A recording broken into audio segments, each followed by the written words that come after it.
नमस्कार.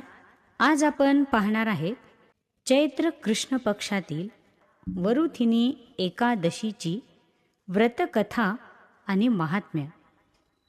भगवान श्रीकृष्णांनी सांगितले की प्राचीन काळी रेवा म्हणजेच नर्मदा नदीच्या काठावर मांधाता नावाचा अत्यंत परोपकारी व तपस्वी राजा राज्य करीत होता. दानवीर राजा जेव्हा जंगलात तपस्या करत होता तेव्हा जंगली अस्वल आला आणि राजाचा पाय चावू लागला. तो राजाला खेचून दाट जंगलात घेऊन गेला. तेव्हा राजाने तपस्या धर्माचे पालन करत विचलित न होता प्रभू विष्णूंना प्रार्थना केली. तपस्वी राजाची प्रार्थना ऐकून प्रभू विष्णू तेथे प्रगट झाले आणि सुदर्शन चक्राने अस्वलाचा वध केला. परंतु तोपर्यंत अस्वलाने राजाचा एक पाय खाल्ला होता. याने राजा मांधाता खूप दुःखी झाले. श्रीहरींनी त्यांच्या वेदना समजून पवित्र नगरी मथुरा जाऊन प्रभूंच्या वराह अवताराची पूजा करण्यास सांगितले. तसेच वरुथिनी एकादशी व्रत करण्यास सांगितले. या व्रताच्या प्रभावाने पाय बरा होईल असे ते म्हणाले, कारण या पायाची दशा पूर्वजन्मी घडलेल्या गुन्ह्यामुळे झाल्याचे त्यांनी म्हटले. प्रभू श्रीहरींच्या आज्ञांचे पालन करत राजा पवित्र पावन नगरी मथुरा पोहोचले आणि पूर्ण श्रद्धा व भक्तिभावाने व्रत केले, ज्यामुळे त्यांनी गमावलेला पाय पुन्हा प्राप्त झाला. आता या वरुथिनी एकादशीचे महात्म्य आपण पाहणार आहेत. युधिष्ठिर म्हणतात, श्रीकृष्णा, तू अत्यंत कृपाळू आहेस, जगामध्ये श्रेष्ठ आहेस, तुला नमस्कार असो. आता मला चैत्रातील कृष्ण पक्षात कोणती एकादशी येते, तिचे महात्म्य काय आहे, याविषयी काही सांगा. श्रीकृष्ण म्हणतात, धर्मा, या एकादशीला वरुथिनी एकादशी असे म्हणतात. ही तिथी अत्यंत पवित्र, पापांचा नाश करणारी, इह परलोकी सौभाग्यदायक आणि सर्व लोकांना इष्टभोग व मुक्ती मिळवून देणारी आहे. हिचे व्रत केल्याने निरंतर सुख आणि ऐश्वर्य प्राप्त होते. एखाद्या अभागिनीने याचे श्रद्धेने आचरण केले तर तिलाही सौभाग्य प्राप्त होते. या व्रताचे महात्म्य इतके श्रेष्ठ आहे की याच्या पुण्यप्रभावाने मनुष्याची सर्व दुष्कर्मे नष्ट होतात आणि त्याची गर्भवासातून कायमची सुटका होते. वरुथिनीचा अवलंब करूनच मांधाता धुंदुमारादीस राजर्षी स्वर्गलोकी गेले आणि हिच्या कृपेनेच भगवान शंकर देखील ब्रह्मकपालापासून मुक्त झाले. 10,000 वर्षे कठोर तपश्चर्या करून किंवा कुरुक्षेत्रात सूर्यग्रहणाच्या वेळी 8,000 तोळे सुवर्ण दान करून जे पुण्य मिळते, तेवढेच पुण्यफल वरुथिनीचे व्रत केल्याने सहज प्राप्त होते. जो मनुष्य पूर्ण श्रद्धेने याचे आचरण करतो त्याला या लोकी व परलोकी जे अपेक्षित आहे तेच फल मिळते. यावरून या तिथीचे महात्म्य किती श्रेष्ठ आहे हे तुझ्या लक्षात येईल.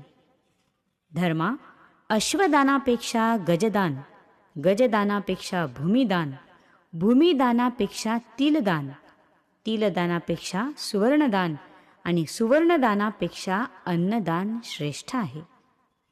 अन्नदानाने देव, पितर आणि मनुष्य यांची तृप्ती होते, प्राणांचे रक्षण होते.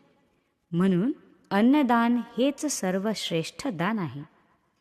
तथापि अन्नदानापेक्षाही कन्यादान श्रेष्ठ आहे, असे काही विद्वानांचे मत आहे. तर भगवान विष्णूंनी गोदान हे कन्यादाना समानच आहे असे सांगितले आहे. ही सर्व दाने उत्तम आहेत, पण ज्या योगे मनुष्याचे परमकल्याण होते ते विद्यादानच सर्वोत्तम मानले जाते.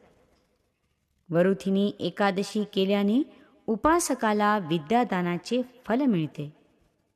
धर्मा, जो मनुष्य लोभाने व दुष्टबुद्धीने कन्येचा विक्रय करून धन मिळवितो, तो अन्य जन्मात मांजर होऊन आपल्या दुष्कर्माचे फळ भोगतो.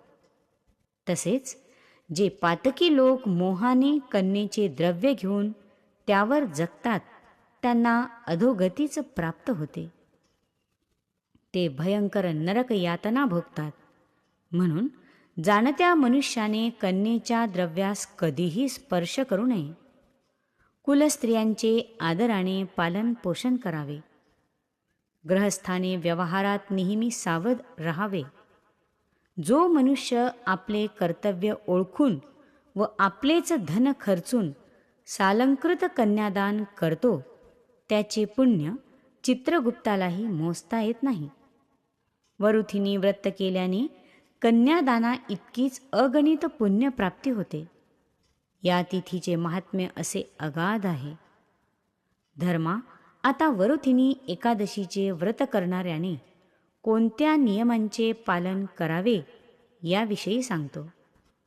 दशमीला काश्याच्या पात्रात भोजन करणे, दोनदा भोजन करणे, परान्न सेवन करणे, चणे, मांस, मसूर, कोद्रू आणि मैथून या गोष्टी वर्ज्य कराव्यात. एकादशीला द्यूत खेळणे, निद्रा घेणे, दात घासणे, विडा खाणे, रागावणे, कपट करणे, खोटे बोलणे, दुसऱ्यावर दोषारोप करणे आणि पतिताशी भाषण करणे हे त्याज्य समजावे. द्वादशीला काश्याच्या पात्रात भोजन करणे, मद्य, मांस, मसूर यांचे सेवन करणे, व्यर्थ भाषण करणे, दुसऱ्यांदा भोजन करणे, परान्न ग्रहण करणे, परनिंदा करणे, अंगाला तेल लावणे, हजामत करणे आणि मैथून या गोष्टी टाळाव्यात. ही पथ्ये साधी आहेत, सरळ आहेत, पण तितकीच परिणामकारक आहेत. जो मनुष्य या नियमांना अनुसरून यथाविधी व्रताचरण करतो, तो खरोखरच धन्य होय.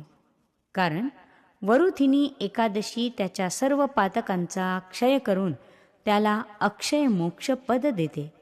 जे लोक या पवित्र तिथीस रात्रसमयी जागरण करून जनार्दनाचे भजन पूजन करतात, त्यांचा भाग्योदय होतो. भगवंताच्या कृपेने ते सर्व पापातून मुक्त होतात. त्यांना परम दुर्लभ गती प्राप्त होते. म्हणून ज्यांना सूर्यपुत्र यमराजाची भीती वाटते, त्यांनी वरुथिनी एकादशीचे प्रयत्नपूर्वक आचरण करावे. जो मनुष्य हे महात्म्य श्रवण पठन करतो, त्याला सहस्त्र गायी दान दिल्याचे पुण्य मिळते. तोही सर्व पापातून मुक्त होऊन शेवटी विष्णुलोकी जातो. याप्रमाणे श्री भविष्योत्तर पुराणातील वरुथिनी एकादशीचे महात्म्य संपूर्ण. श्रीकृष्णार्पणमस्तु. शुभं भवतु.